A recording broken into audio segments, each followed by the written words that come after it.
Well, another link between the UK and Korea are the Korean War veterans of this country. More than 80,000 soldiers, that's the number belonging to the second largest allied forces that took part in the Korean War. And that number belongs to the UK, a country that was already devastated by 2 world wars by then. And although Britain suffered a staggering death toll from that war, more than any other way after World War II, it took years and lots of efforts for London to establish a public memorial commemorating the fallen British heroes. Our Kwon Jang-ho meets with these war veterans from a conflict that came to be known as the Forgotten War here, and gives us an insight of their journey to preserve that piece of history.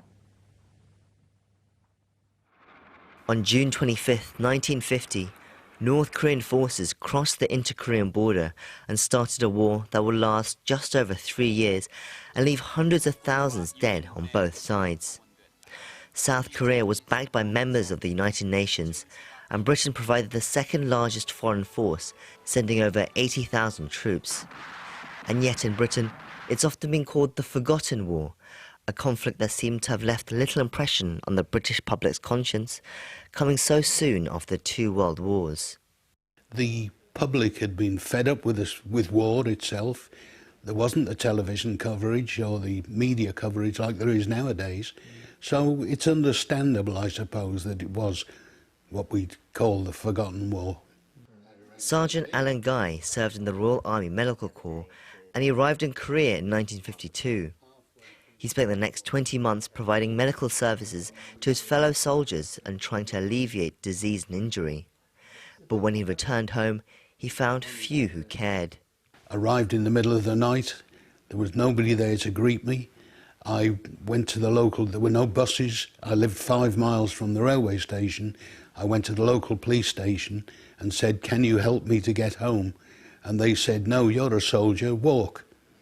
Lance Corporal Michael Griffin was a machine gunner for the Royal Norfolk Regiment, and he experienced a similar homecoming. Nobody knew a lot about the Korean War. There was a little bit in the newspapers, but it was such a long way off. Both were humble young soldiers, and the lack of recognition didn't concern them much at the time. But as the years went by, it became more disconcerting. It was the memorial that really upset me, that we hadn't got our government hadn't produced a memorial. I don't think they realised that we killed more people than the whole of the Iraq, Afghanistan and Falkland War put together. I don't think they realised the seriousness, how important that war was. Sergeant Guy and members of the British Korean Veterans Association had campaigned for the construction of a public memorial in London, but found their own government unwilling at first due to financial and logistical concerns. It was only with the help of the Korean government, which offered to fund the project, that it finally became a reality.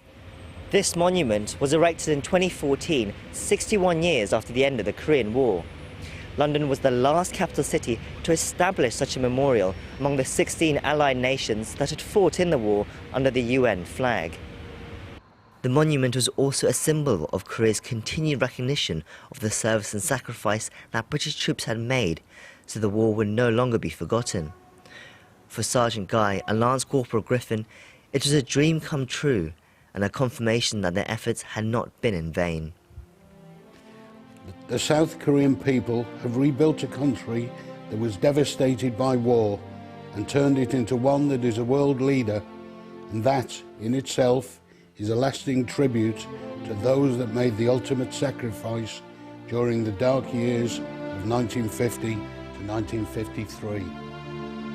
Kwon Jang-ho, Arirang News, London.